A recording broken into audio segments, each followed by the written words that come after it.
어머님, 제가 정말 잘못했습니다. 용서해 주세요. 이제 그만 가보거라. 지아야, 다시는 얼굴 볼 일 없었으면 좋겠구나. 어머님, 제발 한 번만, 딱 한 번만 더 기회를 주세요. 기회는 이미 여러 번 있었단다. 네가 스스로 그 기회들을 걷어찼을 뿐이야. 한때는 친딸보다 더 소중했던 며느리가 어쩌다 제 앞에서 무릎을 꿇고 이렇게 예언하게 된 걸까요? 그리고 저는 어쩌다 이토록 차갑게 변해버린 걸까요? 이 모든 비극은 남편이 남긴 거대한 유산과 그 진실을 확인하기 위한 제 작은 시험에서 시작되었습니다. 제 이름은 박혜정입니다. 올해로 72, 남편을 먼저 떠나보내고 강북의 작은 아파트에서 홀로 지낸 지 10년이 넘었습니다. 그 아파트는 낡은 벽지로 둘러싸여 있었고 벽 한 구석에는 남편과 함께 찍은 흑백 사진이 먼지 쌓인 액자 속에 걸려 있었습니다. 그 사진 속 젊은 날에 우리는 서로를 바라보며 웃고 있었죠. 매일 아침 창밖으로는 익숙한 골목 풍경이 펼쳐졌습니다. 비가 오는 날이면 물이 고인 웅덩이가 반짝였고 맑은 날이면 멀리서 아이들의 웃음소리가 들려오며 제 마음을 조금이나마 달래주었습니다. 그 소리가 제게는 유일한 위안이었어요. 남편이 세상을 떠난 후 제 삶은 고독으로 가득 찼습니다. 매일 같은 루틴, 아침에 약을 먹고 TV를 보며 시간을 보내고 밤이 되면 창가에 앉아 옛 추억을 더듬는 것. 하지만 유일한 희망은 아들 민준이와 그의 아내 지아였습니다. 그들이 오면 집안이 밝아지는 기분이었죠. 남편이 떠난 그날 병원에서 그의 손을 잡고 마지막 숨을 거두는 순간을 아직도 생생히 기억합니다. 혜정아, 민준이 잘 부탁해. 그 애가 내 삶의 빛이 될 거야. 남편의 유언이 제 가슴에 새겨졌습니다. 그 후로 아들은 제게 유일한 가족이자 삶의 이유가 되었습니다. 매년 그의 생일에 남편의 묘지를 함께 방문하며 우리는 가족의 유대를 확인하곤 했습니다. 그 묘지에는 남편의 이름이 새겨진 비석이 서 있었고 주변에는 잔디가 부드럽게 깔려 있었습니다. 바람이 불 때마다 나뭇잎 소리가 들려오며 마치 남편이 우리를 지켜보고 있는 듯한 느낌이 들었습니다. 지아는 처음 우리 집에 며느리로 들어왔을 때부터 남달랐습니다. 28의 나이, 화사한 유모에 삭삭한 성격까지. 그녀의 미소는 언제나 밝았고 말투는 부드러워서 듣는 사람의 마음을 녹여버렸습니다. 결혼식 날 하얀 드레스를 입은 그녀가 제게 다가와 속삭이듯 말했습니다. 어머님, 이제 제가 어머님의 딸이 될게요. 평생 모시고 살겠어요. 걱정 마세요. 제가 다 해드릴게요. 그 말에 제 가슴이 따뜻해졌습니다. 그녀의 손은 따스했고 눈빛은 진심처럼 맑았어요. 결혼식장에서는 꽃향기가 가득했는데 지아의 미소가 그 향기보다 더 달콤하게 느껴졌습니다. 동네 아주머니들은 모두 제게 부러움의 눈길을 보냈습니다. 시장에서 만나면 항상 물어보았죠. 결혼식 후 우리는 가족 사진을 찍었습니다. 그 사진 속에서 지아는 민준의 팔을 꼭 붙잡고 환하게 웃고 있었습니다. 어머님, 우리 셋이서 행복하게 살아요. 그녀의 말이 제 귀에 맴돌았습니다. 그날 밤, 저는 오랜만에 평안한 잠을 잘 수 있었습니다. 혜정이 어머님, 복 받으셨어요. 요즘 같은 세상에 저런 며느리가 어디 있어요? 우리 집 며느리는 전화 한 통도 안 해요. 그러게 말이에요. 우리 지아가 효성이 지극해서 매일 안부 전화에 주말마다 찾아오고 제 며느리라면 꿈도 못 꿀 일이에요. 어머님, 로또 맞으신 거예요. 저도 처음에는 정말로 그렇게 믿었습니다. 지아는 매일같이 제게 안부 전화를 했습니다. 아침이면 어김없이 전화벨이 울렸습니다. 그 벨소리가 제 하루를 시작하는 신호처럼 느껴졌어요. 어머님, 주무셨어요? 아침은 드셨고요? 오늘 날씨가 쌀쌀한데 옷 따뜻하게 입으세요. 그 목소리는 언제나 상쾌하고 걱정이 가득했습니다. 때로는 어머님, 어제 드신 약은 효과 있으셨어요? 제가 더 좋은 거 알아볼까요? 병원 예약해드릴까요? 라고 세심하게 물어보기도 했어요. 주말이면 민준이와 함께 찾아와 집안일을 도맡아 했습니다. 설거지할 때 물소리가 경쾌하게 울렸고 청소기를 돌릴 때 먼지가 날아다니는 모습이 보였죠. 빨래를 개키며 그녀가 웃는 얼굴이 아직도 생생합니다. 제가 말리면 오히려 지아가 웃으며 말했습니다. 어머님, 제가 할게요. 어머님은 편히 쉬세요. 제가 어머님 딸이잖아요. 이게 제 기쁨이에요. 어머님 웃는 얼굴 보는 게 제 행복이에요. 그녀의 손놀림은 재빠르고 집안은 금세 깨끗해졌습니다. 창문을 열고 환기를 시키며 어머님, 공기 좀 맑게 해드릴게요. 라고 말하는 그녀의 목소리가 아직도 들리는 듯합니다. 그녀는 제 낡은 옷들을 보며 어머님, 제가 예쁜 옷 사드릴게요 라며 백화점에 데려가기도 했고 제 생일에는 손수 미역국을 끓여 와 저를 감동시켰습니다. 그 미역국의 뜨거운 김에서 느껴지는 그 따뜻함, 바다 냄새와 함께 섞인 간장의 향기, 그리고 그녀의 미소. 국을 한 숟가락 뜰 때마다 제 눈시울이 뜨거워졌어요. 그럴 때마다 제 가슴은 뭉클했습니다. 딸 하나 없이 아들만 키운 제게 지아는 친딸보다 더 소중한 존재였습니다. 매일 밤 잠자리에 들 때 저는 생각했습니다. 하느님, 감사합니다. 이런 복을 주셔서. 하지만 이 모든 게 완벽한 연기일 줄은 그때까진 꿈에도 몰랐습니다. 그 미소 뒤에 숨겨진 그림자가 서서히 드러나기 시작할 줄은요. 그 첫 균열은 작은 의심에서 시작되었습니다. 어느 날 지아가 민준과 함께 왔을 때 그녀의 시선이 제 통장 수첩에 머무는 것을 보았습니다. 그 순간 그녀의 눈빛이 순간적으로 변하는 것을 느꼈습니다. 그것이 제 의심의 시작이었습니다.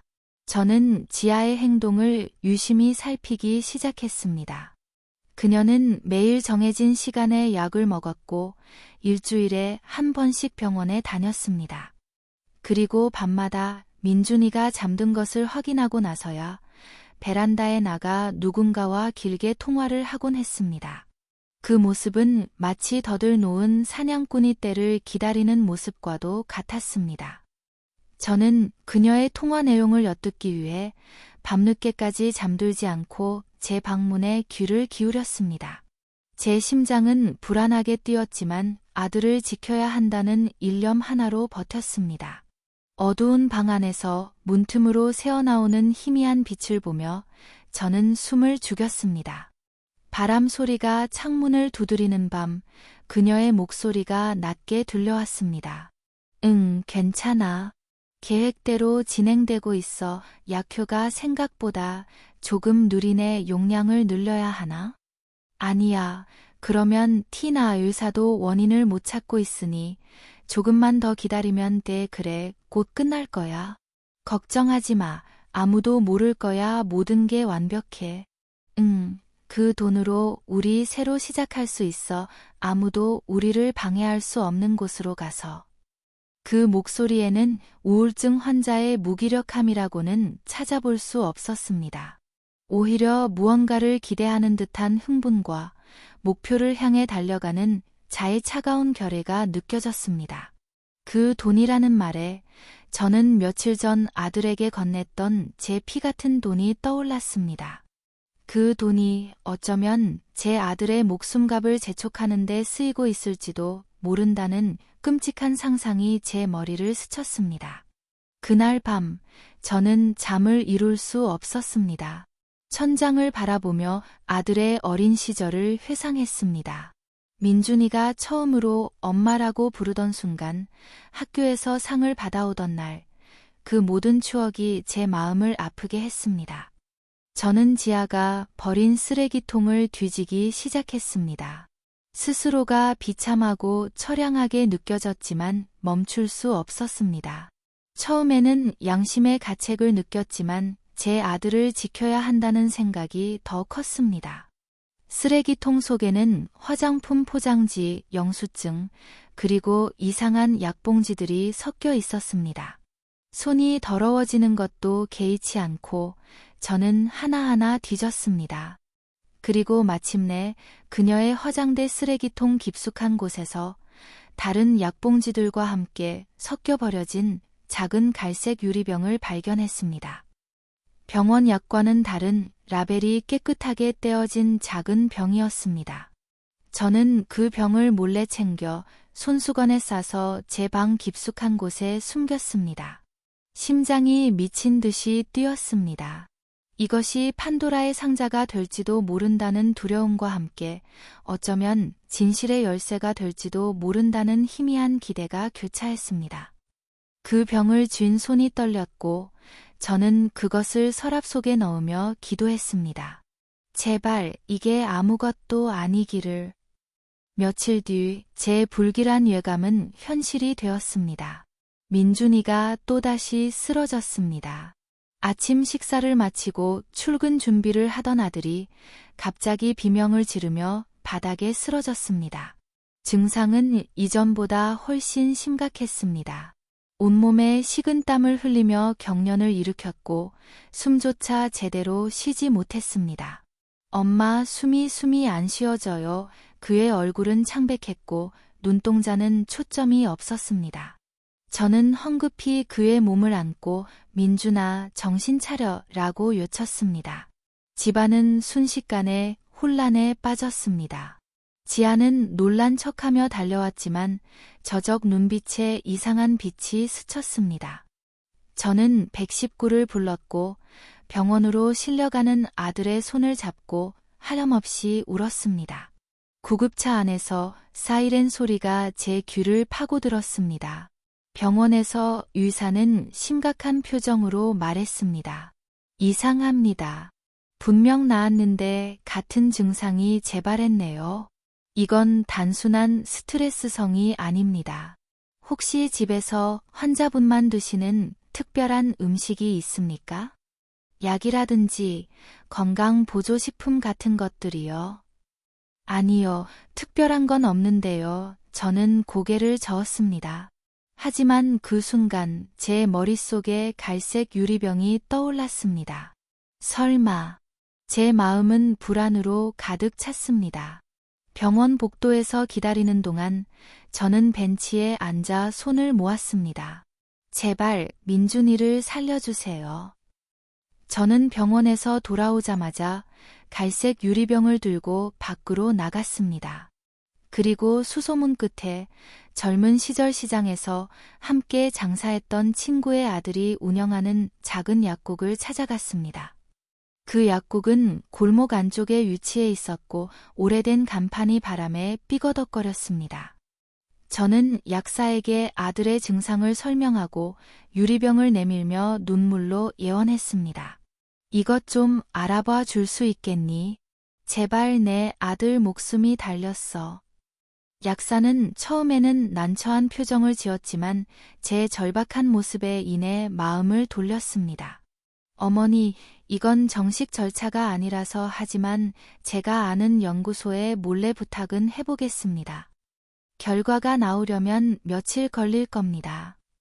그는 병을 조심스럽게 받아들며 제 어깨를 토닥였습니다. 그 며칠은 제게 지옥과도 같은 시간이었습니다. 저는 매일 병원으로 가 아들을 간호했습니다. 중환자실에 누워있는 아들의 모습은 하루가 다르게 쇠약해져 갔습니다. 산소호흡기에 의지한 채 가쁘게 숨을 몰아쉬는 아들을 보며 저는 죄책감에 몸부림쳤습니다. 내가 더 빨리 알아챘어야 했는데 병실 창밖으로 보이는 도시 풍경이 흐려 보였습니다. 간호사들이 오가고 기계 소리가 끊임없이 울렸습니다. 저는 아들의 손을 잡고 어린 시절 이야기를 들려주었습니다. 민준아, 기억나? 내가 5살 때 공원에서 자전거 타다 넘어졌을 때 엄마가 안아주던 그때. 그리고 마침내 약사에게서 전화가 왔습니다. 그의 목소리는 충격으로 떨리고 있었습니다. 아주머니, 이거 대체 어디서 나셨습니까? 이거 비소입니다. 아주 소량이지만 지속적으로 복용하면 간과 신장이 서서히 망가지는 만성 중독을 일으키는 맹독성 물질이라고요. 이건 명백한 독극물입니다. 저는 수화기를 든 채 그 자리에 주저앉았습니다. 온몸에 피가 차갑게 식는 것 같았습니다. 정말로 지아가 제 아들을 죽이려 하고 있었던 겁니다. 제 눈앞이 캄캄해졌습니다. 아들의 창백한 얼굴, 지아의 차가운 미소, 그리고 곧 끝날 거야라던 그녀의 속삭임이 제 머릿속을 어지럽게 맴돌았습니다. 슬픔은 이미 그 크기를 가늠할 수 없을 정도의 거대한 분노와 절망으로 변해 있었습니다. 집으로 돌아오는 길, 저는 비틀거리며 걸었습니다. 거리의 사람들이 이상하게 쳐다보았지만 개의치 않았습니다. 저는 모든 증거를 들고 당장 경찰서로 달려가려 했습니다. 제 손에 들린 약사의 전화기는 천근만근처럼 무거웠고 그 너머에서 들려온 비소라는 단어는 제 뇌리에서 떠나지 않고 맴돌았습니다. 하지만 그 순간 다른 전화가 울렸습니다. 병원이었습니다. 민준이가 유독하다는 것이었습니다. 저는 모든 것을 내던지고 병원으로 달려갔습니다. 택시를 타는 동안 차창 밖 풍경은 의미 없는 잔상처럼 스쳐 지나갔습니다. 제 머릿속은 오직 아들을 살려야 한다는 생각뿐이었습니다. 병원에 도착하자 의사들이 바쁘게 움직이는 모습이 보였습니다. 중환자실에 누워있는 아들의 모습은 차마 눈을 뜨고 볼 수 없을 정도로 쇠약해져 있었습니다. 며칠 사이에 아들의 얼굴은 반쪽이 되어 있었고 핏기 없는 입술은 바싹 말라 있었습니다. 산소호흡기에 의지한 채 가쁘게 숨을 몰아쉬는 아들을 보며 저는 아무 소리도 내지 못하고 눈물만 흘렸습니다. 모니터의 삐 소리가 제 심장을 찔렀습니다. 엄마. 민준이가 힘겹게 저를 불렀습니다. 그의 목소리는 가느다랬습니다. 아들아, 괜찮아. 엄마가 여기 있어. 엄마, 지아가. 민준이는 모든 것을 알고 있는 듯했습니다. 그의 눈에 눈물이 고였습니다. 그는 이미 자신의 아내가 자신을 죽이려 했다는 끔찍한 진실을 그 병상 위에서 홀로 감당하고 있었던 것입니다. 그의 손이 제 손을 약하게 쥐었습니다. 알아, 아들아. 다 알아. 이제 다 괜찮을 거야. 경찰이 조사하고 있어. 저는 거짓말을 했습니다. 아들을 안심시키고 싶었습니다. 이 순간만큼은 아들이 희망을 놓지 않기를 바랐습니다. 엄마, 나 너무 무서워 죽고 싶지 않아.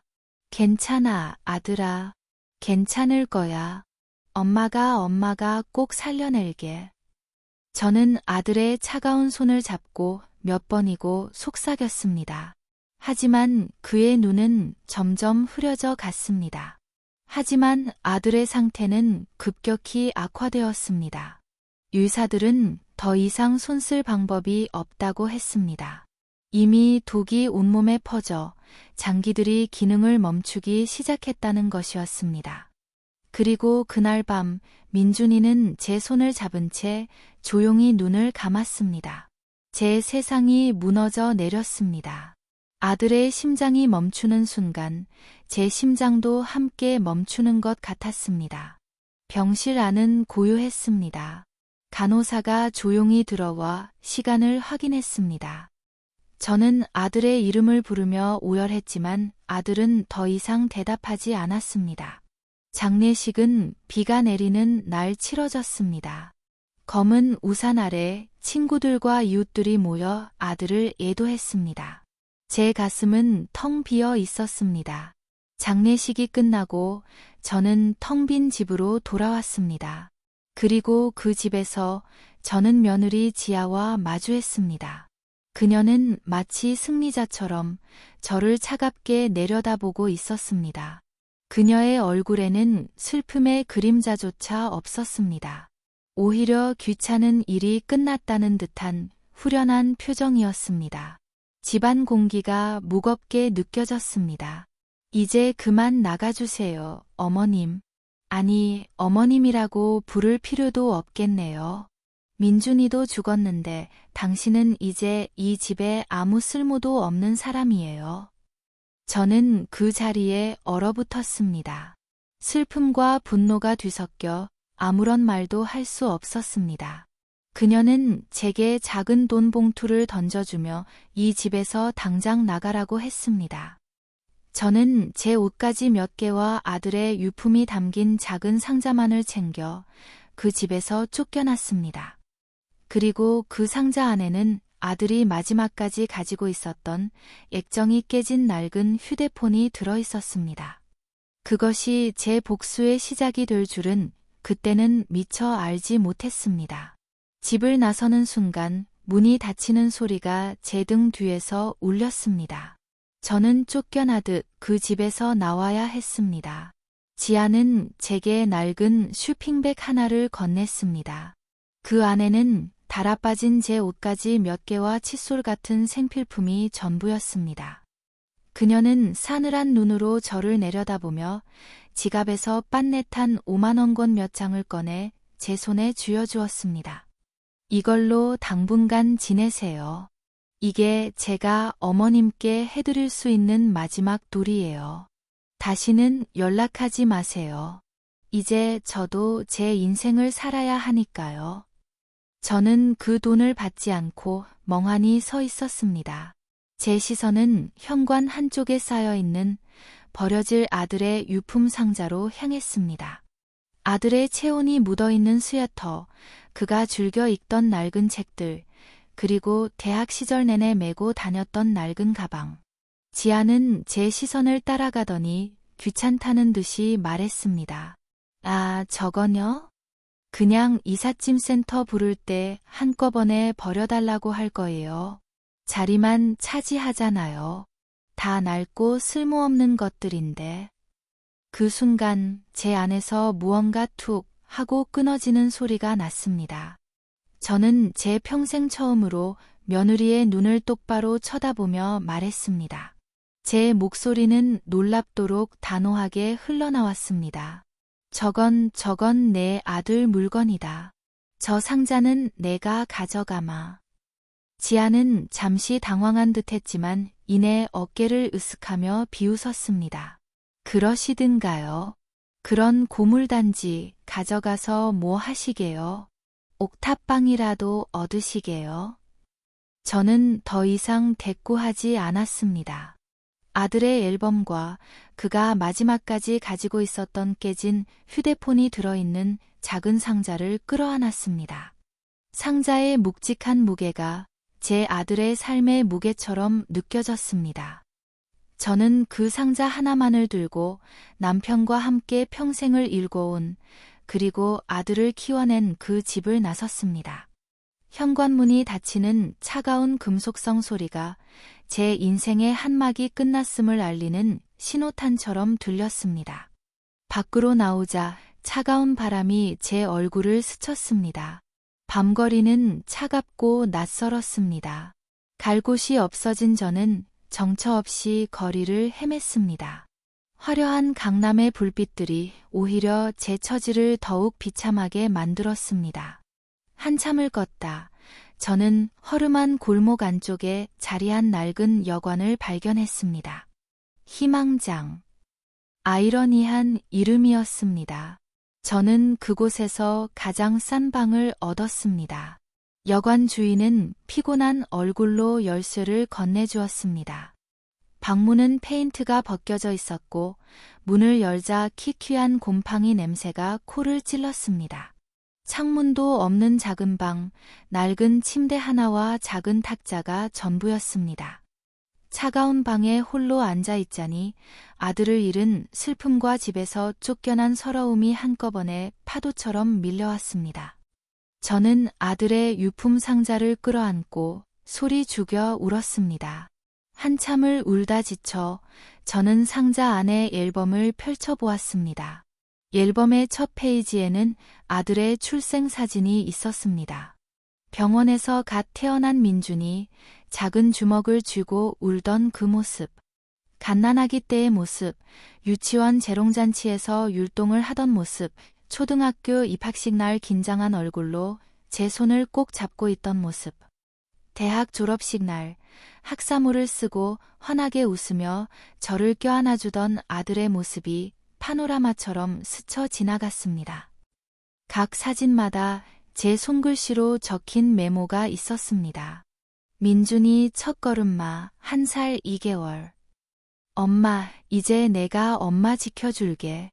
호강시켜줄게. 그렇게 말하던 아들의 목소리가 귓가에 생생하게 맴돌았습니다. 사진 속 아들의 얼굴을 쓰다듬으며 저는 하염없이 눈물을 흘렸습니다. 민준아, 엄마가 미안해. 엄마가 약해서 너를 지켜주지 못했고 내 집도 지켜주지 못했구나. 눈물이 사진 위로 떨어져 번졌습니다. 그리고 문득 앨범 밑에 깔려있던 낡은 휴대폰을 바라보았습니다. 어쩌면 이 안에 내 아들의 마지막 목소리가, 마지막 흔적이 담겨 있을지도 모른다는 생각이 들었습니다. 엄마, 나 너무 힘들어 라던 아들의 마지막 통화. 그 힘듦의 이유가 이 안에 담겨 있을지도 모른다는 강렬한 예감이 제 온몸을 휘감았습니다. 저는 그날 밤 아들의 깨진 휴대폰을 가슴에 품고 뜬 눈으로 밤을 새웠습니다. 이것은 단순한 유품이 아니었습니다. 그것은 제게 남겨진 마지막 희망의 불씨이자 앞으로 제가 살아가야 할 이유였습니다. 창밖으로 들려오는 차 소리가 제 고독을 더했습니다. 저는 아들의 휴대폰을 켜보려 했지만 액정은 깨져 있었고 전원은 들어오지 않았습니다. 저는 다음 날 휴대폰을 들고 용산의 한 작은 수리점을 찾아갔습니다. 용산 시장은 사람들로 붐볐고 전자제품 냄새가 코를 자극했습니다. 사장님, 이거 고칠 수 있을까요? 죽은 아들 유품인데 아내의 사진이라도 보고 싶어서요. 사장님은 한참 동안 휴대폰을 이리저리 살피더니 고개를 저었습니다. 할머니, 이건 메인보드가 완전히 나간 것 같아서 힘들겠는데요. 저는 실망한 채 돌아서려 했습니다. 하지만 제 눈에 고인 눈물을 본 사장님은 잠시 망설이다 저를 다시 불렀습니다. 잠깐만요, 할머니. 제가 아는 사람 중에 이런 거 전문으로 복구하는 용한 친구가 하나 있는데 한번 맡겨볼까요? 대신 비용이 좀 비쌀 텐데. 괜찮아요, 얼마든지 드릴게요. 제발 부탁합니다. 저는 그에게 제 전 재산이나 다름없는 돈 봉투를 건넸습니다. 그는 동정 어린 눈으로 받아들었습니다. 며칠 뒤 사장님에게서 연락이 왔습니다. 데이터를 복구했다는 것이었습니다. 저는 한달음에 용산으로 달려갔습니다.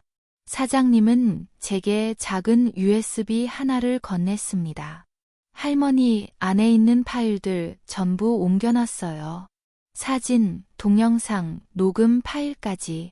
저는 떨리는 손으로 USB를 받아들고 몇 번이고 그에게 고맙다고 인사했습니다. 그리고는 근처 PC방으로 달려가 USB를 컴퓨터에 꽂았습니다. PC방은 젊은이들로 가득 차 있었고 키보드 소리가 울렸습니다. 폴더 안에는 수천 개의 파일들이 들어 있었습니다. 저는 가장 먼저 사진 폴더를 열었습니다. 그 안에는 아들의 일상이 고스란히 담겨 있었습니다. 회사 동료들과 웃으며 찍은 사진, 아내 지아와 여행 가서 찍은 행복한 모습들. 저는 그 사진들을 보며 아들을 추억했습니다. 한 장 한 장 넘길 때마다 추억이 되살아났습니다. 그리고 동영상 폴더. 그곳에는 아들이 생전에 남긴 짧은 영상 메시지들이 있었습니다. 사랑하는 엄마에게. 엄마, 저 민준이에요. 아들의 목소리를 듣는 순간 저는 다시 오열하고 말았습니다. 영상 속에서 그는 웃으며 엄마, 건강하세요 라고 말했습니다. 저는 눈물을 닦고 마지막으로 녹음 파일 폴더를 열었습니다. 대부분은 업무와 관련된 통화 녹음이었습니다. 저는 파일들을 하나하나 넘기다 가장 마지막에 녹음된 파일 하나를 발견했습니다. 아들이 마지막으로 쓰러지기 직전 그날 밤에 녹음된 파일이었습니다. 파일명은 진실이었습니다. 저는 떨리는 손으로 그 파일을 클릭했습니다. 처음에는 아무 소리도 들리지 않았습니다. 그러다 아들의 거친 숨소리와 함께 며느리 지아의 목소리가 들려왔습니다. 그래서 어쩔 거냐고. 이대로 질질 끌다가는 우리 둘 다 망하는 거야. 당신 정말 이혼 안 해줄 거야? 지아야, 제발 시간을 좀 줘. 엄마는 어떻게 하고? 시어머니, 시어머니. 당신 입에서는 그놈의 시어머니 소리밖에 안 나와? 당신이 평생 그 여자 치마폭에 쌓여서 사니까 이 모양 이 꼴인 거 아니야. 나는 더 이상 당신 어머니 시중 들면서 못 살아. 당장 내일 이혼 서류에 도장 찍어. 안 그러면 나도 가만히 안 있을 거야. 가만히 안 있으면 어쩔 건데? 당신 회사에 전부 다 폭로해버릴 거야. 당신이 회사 돈 빼돌려서 내 명품 사준 거, 우리 부모님 집 사들인 거, 전부 다. 당신 혼자 뒤집어 쓰게 될 거라고. 알아? 저는 제 귀를 의심했습니다. 아들이 회사 돈을 빼돌렸다고? 그 돈 내가 쓰자고 한 거잖아. 증거 있어? 모든 서류에는 당신 사인만 남아있을 텐데? 나는 그냥 당신이 사주는 선물 받은 죄밖에 없어. 모든 책임은 당신이 지게 될 거야. 그러니까 내일 당장 이혼하고 재산 절반 나한테 넘겨. 그리고 당신 어머니한테 받은 그 아파트까지. 안 그러면 당신 인생은 여기서 끝이야. 녹음 파일은 거기서 끝났습니다. 그 대화는 제 가슴을 찔렀습니다. 저는 그 녹음 파일을 밤새도록 수십 번, 수백 번을 돌려 들었습니다. 그리고 마침내 모든 진실을 깨달았습니다. 아들의 병세, 그리고 갑작스러운 죽음. 모든 것이 지아의 계획 아래 있었습니다. 그녀는 아들을 서서히 죽음으로 몰아넣고 모든 재산을 가로챌 계획이었던 것입니다. 아들이 마지막 통화에서 제게 힘들다고 했던 이유를 이제야 알 것 같았습니다. 제 슬픔은 순식간에 차가운 분노로 변했습니다. 저는 더 이상 눈물을 흘리지 않았습니다. 대신 내 안에서 무언가 단단한 것이 솟아나는 것을 느꼈습니다. 복수. 내 아들을 죽음으로 내몬 저 악마 같은 며느리에게 반드시 애 대가를 치르게 하리라. 저는 USB를 꽉 쥐었습니다. 이것이 내 유일한 무기였습니다. PC방을 나서며 제 발걸음은 결의로 가득 찼습니다. 다음 날 저는 경찰서로 향했습니다. 그리고 담당 형사에게 내가 가진 모든 것을 털어놓았습니다. 아들의 마지막 녹음 파일. 하지만 형사의 반응은 미지근했습니다. 할머니, 이건 그냥 부부 싸움이잖아요. 이걸로는 따님을 처벌할 법적 근거가 없어요. 횡령건은 아드님이 살아계셔야 조사가 가능한데 법은 제 편이 아니었습니다. 저는 절망했습니다. 하지만 포기할 수는 없었습니다. 경찰서를 나서며 저는 다른 방법을 생각했습니다. 저는 경찰서를 나와 나만의 방법으로 복수를 준비하기 시작했습니다.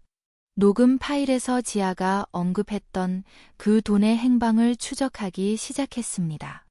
아들의 통장 내역, 카드 사용 내역, 그리고 지아의 SNS까지 모든 것을 샅샅이 뒤졌습니다.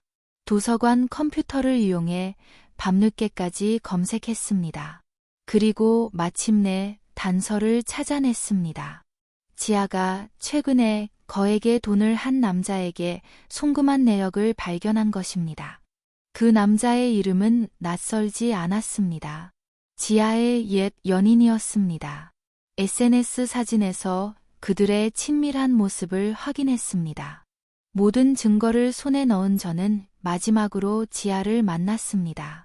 그녀는 나를 보자마자 경멸의 눈빛으로 쏘아보았습니다. 이제 와서 또 무슨 일이세요, 어머님? 드릴 돈 없어요. 저는 아무 말 없이 그녀 앞에 녹음기를 내려놓고 재생 버튼을 눌렀습니다.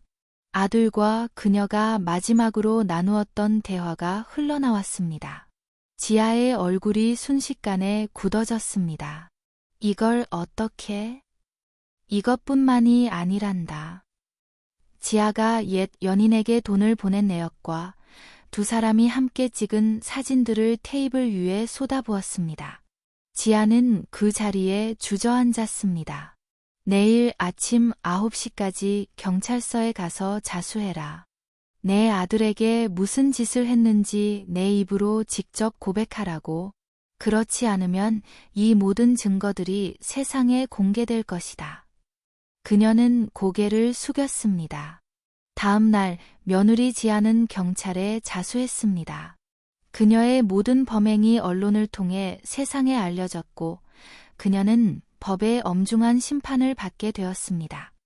그녀는 재판정에서 뒤늦게 눈물을 흘리며 내게 용서를 구했지만 저는 끝까지 그녀를 외면했습니다. 재판정은 사람들로 가득 찼고 카메라 플래시가 터졌습니다. 지아가 감옥에 가고 모든 것이 끝난 뒤 아들의 사망보험금을 수령했습니다. 아들은 수령인을 아내가 아닌 바로 어민이인 저로 지정해두었던 것입니다. 어쩌면 아들은 모든 것을 예감하고 있었는지도 모릅니다. 그 돈으로 작은 재단을 만들었습니다. 박민준 재단. 가정폭력과 배우자의 가스라이팅으로 고통받는 사람들을 돕는 재단이었습니다. 재단 사무실은 작은 빌딩에 자리 잡았고 매일 피해자들이 찾아왔습니다. 저는 지금도 낡은 여관방에서 살고 있습니다. 하지만 더 이상 외롭거나 슬프지 않습니다. 매일 재단으로 출근하여 나와 같은 아픔을 가진 사람들의 이야기를 들어주고 그들을 돕는 일에서 새로운 삶의 의미를 찾고 있습니다. 아들의 유품이었던 낡은 휴대폰은 이제 내 책상 위 가장 소중한 보물이 되었습니다. 가끔 아들의 묘지를 찾아갑니다. 그리고 그에게 말합니다.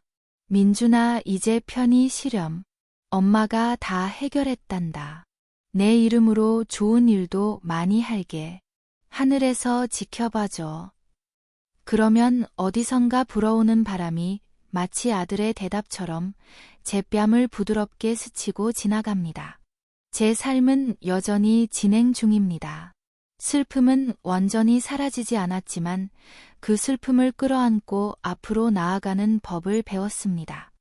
아들의 마지막 녹음 파일은 제게 끔찍한 진실을 알려주었지만 동시에 새로운 삶을 선물해 주었습니다.